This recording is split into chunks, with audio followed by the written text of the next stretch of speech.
A drought in the Missouri River Basin is expected to continue, according to the Corps of Engineers. News Press Now's Quinn Ritzdorf tells us how this impacts the river levels and local business.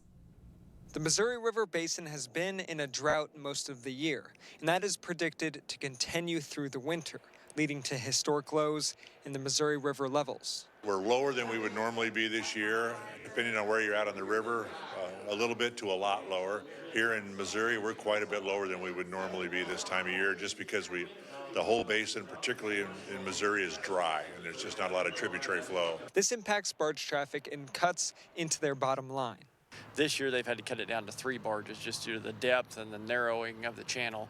This year it's an 8-foot, 7.5 to 8 foot draft, and we're only able to get up to about 1,100 tons. So you're losing about 300 to 400 ton this year per barge. But the impact is also felt throughout the community. I think, if water levels hold, grain could be a big factor this spring moving out, maybe this winter even, depending on how the levels are. The Corps of Engineers say they won't tweak their water control manual due to climate change because it's designed to operate during an extended drought. Quinn Ritzdorf, News Press Now.